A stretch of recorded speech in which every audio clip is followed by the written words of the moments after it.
It's always fun to have you. I'm pumped. Maury. I met Maury like 10 years ago. I went to a show. You met him? Yeah, I have a picture with him. I was trying to look for it on my Instagram, but I can't find it. Oh, yeah. But he's a nice guy, and I say Maury Povich. What's the right way? Povich. Okay. Or I was saying sometimes I say Povich. I think you said Povich in the hall. Povich. Which is the right way? We'll ask him. I just say. I feel like he's a guy you can ask. How do you say your name? That we should all know this. And I feel like you could just go with Maury, and everybody knows who it is. There's no other Maury. Tuesdays with Maury. Yeah, I read that book and like got something from it. Samesies. I was like, I'm gonna start like forgiving everyone. Yeah, when I was in physical therapy school, like we had to learn about ALS, and I like couldn't study and focus on it, so I just I'll read Tuesdays with Maury because he had ALS. Oh yeah. And I failed. Because you had to know. You had to know. I mean, it's a graduate program, and I was I'm just gonna read this novel. Maury Povich is in the studio, everyone. I told you he was going to drop by. It was going to happen quick. We're ready. What's up, brother? How you doing? That's Chris. Hey. This is Andrew. Hi, I'm how are Nikki. you, Maury? Nice to meet you. Good to see you. It's so many people. No. So many. I mean, 7 this morning, people. Everybody. Everyone's so excited about you when I Really? talk about you. Yep. It's people glow. They have a story. They have a relationship with you. Yeah. And I learned last night from doing some research that you were a current affair guy. Of course. Yeah, I mean, of course, but I was a child when that show was on, so I didn't You actually watched it? Yes, my mom watched it and I loved it. Yeah. It gave me an appreciation for really Do you remember good the sound? journalism. The Yes, ka-chung? yes, ka-chung. I remember all of it, but I forgot that was you, and then you became Maury Povich. It's just making the connection. I loved that show. Well, that show, first of all, the ka-chung, the sound, it came from. We always said when we started the show, we wanted to have something like the 60 Minutes clock so that if you heard it, it's on, and you would watch. So they put the old-time elementary school construction paper cutters, so the sound of a construction paper cutter, put with the swish of a golf club, put through a synthesizer, and that was named after my wife, the ka-chung. It's so good. Yeah, it used to scare those are all me. such satisfying sounds layered on top of each other. I know. It makes sense why it works. It was like in the day. This is like this is like '86. So it was the first days of synthesizing, and so that's what they use. Oh, and it worked. I remember it. It's still that was always something my mom had on.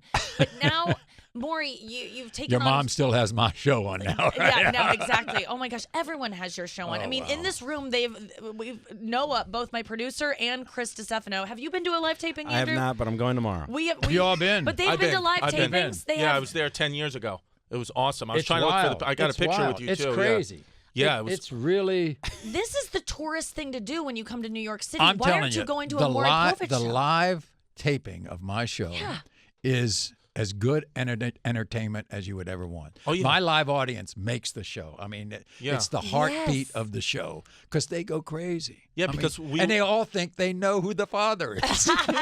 In my episode, when we found out it was the father, we went out of our minds. It was like the touchdown. Like it was because before we were like, "There's no way he's the father." There's no way he's the father. And then when he was, we're like, "Woo!" Well, Chris, you were saying in line there was shit talking. In line, there were people in the episode that I was at, the family of one of the guy on the show, and they were like, I know he's the father. I know he's the father. And then people were like, nobody knows anything. I was with my friends, were like, no, he's not. No, he's not. We have no frame of reference. And then when he was, like, we were just like, whoa.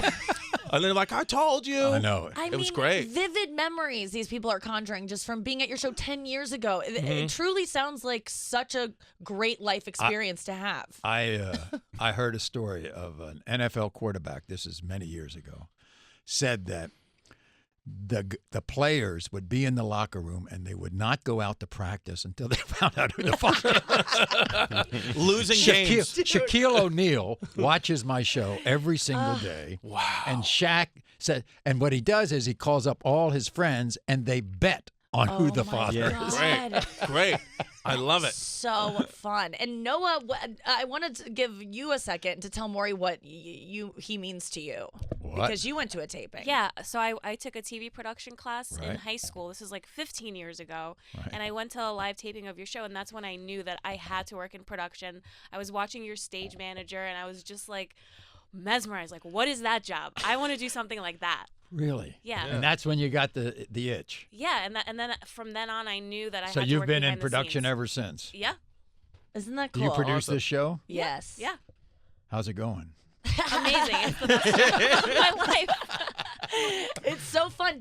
How do you I'm guessing people are having fun working on your show. How have you Well, it's the most amazing part about that is that my producers, my associate producers, my cameramen have been there for 15, 20 years. Yeah.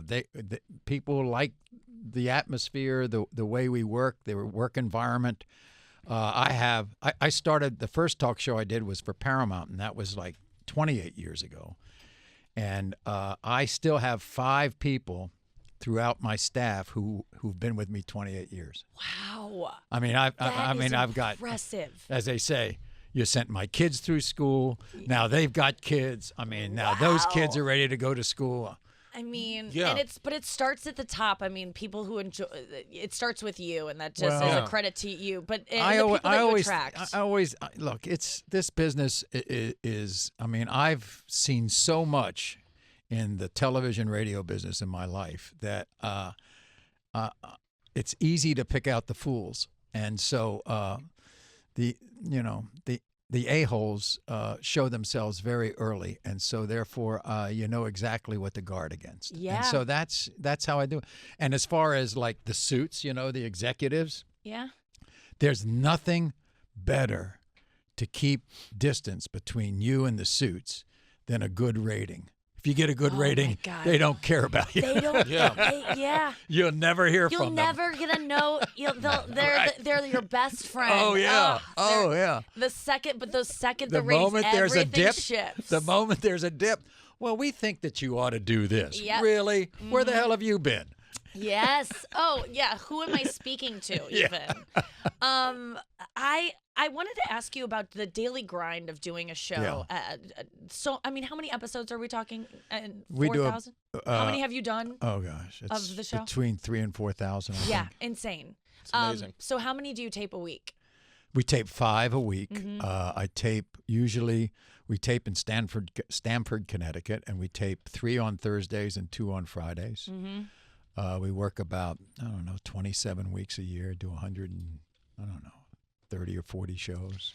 What is it? Do you ever reach a point where you're like, okay, again? Like, how do you muster because you never seem bored of it. How do you muster Because I believe, even though, for instance, between the lie detector themes and the DNA themes, those are our 2 signature themes. Yeah. But since I came out of news for many, many years, I've always believed in storytelling, and I just want to find, even with those 2 themes all the time, unique qualities of every single story. And so I believe each personality has a unique quality about them, either good or bad, that I can bring out. And if I continue to do that, I won't get bored.